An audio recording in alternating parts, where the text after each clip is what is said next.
ಗ್ರಾಮೀಣ ಸರ್ಕಾರಿ ಶಾಲೆಯಿಂದ ನ್ಯಾಯಾಂಗ ಶಿಖರಕ್ಕೇರಿದ ರಕ್ಷಿತಾ. ಮಲೆನಾಡಿನ ಮಗಳು ನ್ಯಾಯಾಂಗ ಕ್ಷೇತ್ರದಲ್ಲಿ ಹೊಸ ಸಾಧನೆ.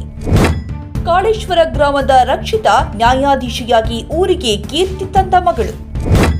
ಶಿವಮೊಗ್ಗದ ಗ್ರಾಮೀಣ ಪ್ರತಿಭೆ ನ್ಯಾಯಾಂಗ ವೇದಿಕೆಯಲ್ಲಿ ಮೆರೆದಳು. ಸಂಕಲ್ಪ ಪರಿಶ್ರಮದಿಂದ ಸಿವಿಲ್ ನ್ಯಾಯಾಧೀಶೆ ಆದ ರಕ್ಷಿತಾ.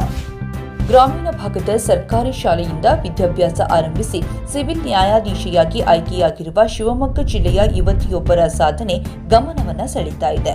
42ನೇ ರ್ಯಾಂಕ್ ಪಡೆದು ನ್ಯಾಯಾಂಗ ಕ್ಷೇತ್ರದಲ್ಲಿ ಮೈಲುಗಲ್ಲು ನಿರ್ಮಿಸಿದವರು ರಕ್ಷಿತಾ ಕೆಎಸ್. ಶಿವಮೊಗ್ಗ ಜಿಲ್ಲೆಯ ಹೊಸನಗರ ತಾಲೂಕಿನ ರಿಪ್ಪನ್ಪೇಟೆ ಸಮೀಪದ ಕಾಳೇಶ್ವರ ಗ್ರಾಮದ ನಿವಾಸಿ ರಕ್ಷಿತಾ ಕೆಎಸ್ ಸತ್ಯನಾರಾಯಣ ಮತ್ತು ನಾಗರತ್ನ ದಂಪತಿಗಳ ಪುತ್ರಿ.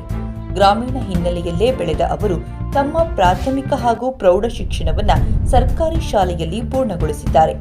ಆರ್ಥಿಕ ಸವಾಲುಗಳ ನಡುವೆಯೂ ಶಿಕ್ಷಣದ ಮೇಲಿನ ಆಸಕ್ತಿ ಮತ್ತು ದೃಢ ಸಂಕಲ್ಪದಿಂದ ಅವರು ಉನ್ನತ ಗುರಿ ಸಾಧಿಸುವತ್ತ ಹೆಜ್ಜೆ ಇಟ್ಟರು.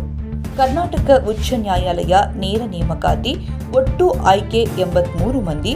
ರಕ್ಷಿತಾ ಕೆಎಸ್ 42ನೇ ರ್ಯಾಂಕ್. ಈ ವರ್ಷ ಕರ್ನಾಟಕ ಉಚ್ಚ ನ್ಯಾಯಾಲಯ ನಡೆಸಿದ ನೇರ ನೇಮಕಾತಿ ಪ್ರಕ್ರಿಯೆಯಲ್ಲಿ ಸಾವಿರಾರು ವಕೀಲರು ಅರ್ಜಿಯನ್ನ ಸಲ್ಲಿಸಿದ್ರು. ಕಠಿಣ ಸ್ಪರ್ಧೆಯ ನಡುವೆ ಆಯ್ಕೆಯಾದ 83 ಅಭ್ಯರ್ಥಿಗಳಲ್ಲಿ ರಕ್ಷಿತಾ ಅವರು 42ನೇ ರ್ಯಾಂಕ್ ಪಡೆದು ಸಿವಿಲ್ ನ್ಯಾಯಾಧೀಶೆಯಾಗಿ ಹೊರಹೊಮ್ಮಿದ್ದಾರೆ.